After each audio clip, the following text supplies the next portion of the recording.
Welcome to the Exponential Australia Church Leaders Podcast. I'm here today with Julianne Laird, and Julianne represents City to City, and also she's the Canon for church planting in Melbourne. So Julianne, welcome. Thanks. Nice to be here. Yeah. Can you start off by just giving us a bit of an outline in terms of what your key responsibilities are, what your key areas of responsibility is in your role as Canon for church planting? Yeah, so I'm pretty new at this job, and it's also a new position in the Anglican Diocese of Melbourne. There is a bishop for church planting, but yeah, they wanted some people to really be able to spend their time focusing on this. So the main areas that I focus on are finding people, I guess, and how to train them up, and yeah, finding churches that want to plant. And then promotion. So yeah, how do you get people excited about church planting? We have a Facebook group and a Instagram, and I'm often speaking at different things, trying to help people think about, yeah, why church planting is needed. Yeah, so that's the second thing. That's interesting. So you mentioned looking for church planters. Apart from speaking at things, how do you go about looking for and identifying prospective planters? Yeah,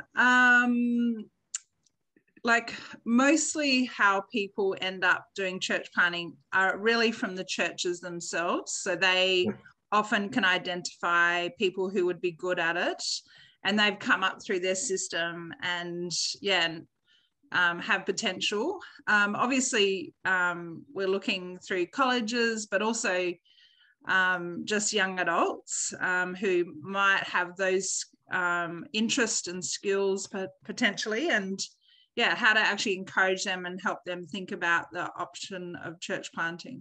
Yeah, that's great. Do you take them through any formal assessment process, or is the main thing to gather people together first and then have more scrutiny later? Could you tell us a bit about the process there? Yeah, look, we're still working out our process.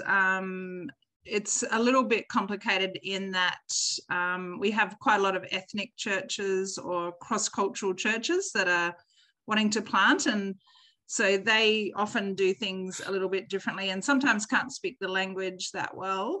And we've actually got a group of around 25 to 30 churches that are wanting to plant. We're getting together in a few weeks' time. And yeah, I've been actually super encouraged, like having 25 to 30 Anglican churches who are interested in planting, I just think is absolutely fantastic. That is fantastic. Yeah.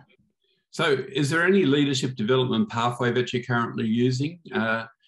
Because often there's a gap between the desire to plant and then having people who have been equipped and envisioned to plant. Yeah, look, we're still finding our feet on that. Luckily I work for City to City and they have quite good pathways. So we have pre-launch training with the residency, and also we have, application forms, and then being able to go to the intensive, which is 2 weeks of doing really deep heart work and also getting skills on how to actually do a church plant. Yes. And then we have post-launch sort of training as well. But that's a specific training that we put on. So I basically just get people to do that, and then they meet people from other denominations as well and different models. So not everybody uses the same model, and so I'm pretty keen to help people meet with as many different people as possible. Yeah, no, that's great. So with the models, you mentioned just there the models. Are there any particular models that you favour generally, or is it just really completely contextual? Completely contextual. What I would like is to be able to have the different models fitting into our system. So basically, there are mainly 3 models. One is the churches planting churches model. Yes. So there's different ways of doing that, but basically you're sent out from a church either to a service, a whole church. You might start off with missional communities that develop into something, but it's actually a specific church sending it out. The other model is that we've mostly seen has been, you know, particular people who might have a heart for church planting. They don't specifically have a church that's sending them, but they're endorsed by the Anglican Diocese. And so, yes. And often that they're moving into an area that's not that close to any other church. And so they have a real heart for, like a friend of mine is planting out at Craigieburn. And yeah, he basically gathered people that he knew, all from different churches actually, and then found Christians where he was and found a venue. So he really did it from scratch and got as much support as he could from the diocese. And then the third model is like the micro church, or yeah, small sort of church, not necessarily about the main gathering. But yeah, we're trying to work out how all of those fit into the Anglican Church. And my job, I guess, is working out how structurally that fits in and how we can encourage that. So yeah, we don't mind about model, basically. Yeah, no, that's fantastic. And I guess given that there are so many different models that you can use and you're not focusing on one, it probably means that you don't have any defined pathways to connect, for planters to connect with their local communities. But are you seeing that there are any emerging as normal ways or successful ways of connecting with their local communities? Yeah, like there's a guy out in the west of Melbourne who's wanting to plant in Tarneed. He's set up a food bank, just as a way of really getting to know people. There's another guy who's started an Arabic church in Coburg. He basically just wanders down the street and talks to Muslims. And then he's had 4 Muslim men become Christians, actually. I think we need to explore some other ideas in terms of how to really connect in the community, partly because in the greenfields areas where there's nothing, like, some the Baptist churches have set up cafes, but actually there's real community space issues. Yes. So a lot of the community spaces are really just booked out back to back, and I wonder if that might be a way that we can serve just by providing spaces. Anyway, so, and also schools is another thing that the Anglican Church can be part of as well. Yes. So there's a whole lot of different ways to go forward. Yeah. No, that's great. So Julianne, tell us about the church planting that you've seen in recent years. The churches that have been planted, the number of churches perhaps that you've seen planted or in process to be planted. Can you give us any indication there? Well, I'm sort of new in the job and it's been hard to work out. Of course, there's churches in Melbourne like City on a Hill who've just been amazing at really getting going with church planting, and they've been excellent at having a real vision for the whole of Melbourne and Geelong. There's another guy who's done a church plant. He's about to do another one, Pete Caroline. There's just great people around in terms of who've got that real energy and giftings, it seems, to really get things up and moving. So has there been anything in particular that has surprised you as you've been immersing yourself in this whole church planting world?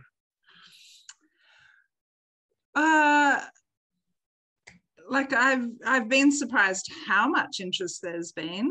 So the fact that we've got this many people coming, churches who are interested in planting, I think has been massively surprising. I think also there've been some people like Craig Ogden who've really paved the way in terms of that micro church sort of area.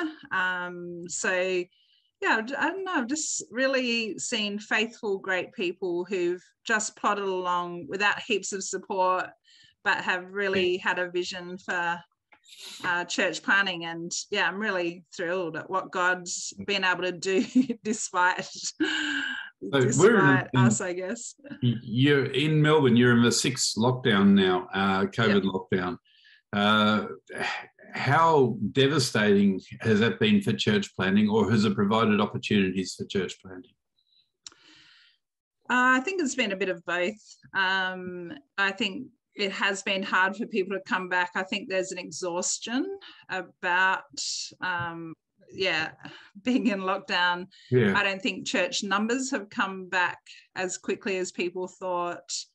But at the same time, like, people have become Christians. And like, I've had a close friend become a Christian and a husband. And we've just seen people come to faith in that. So there is definitely, and in fact, I was at the dentist this morning and had this fascinating conversation with the dentist.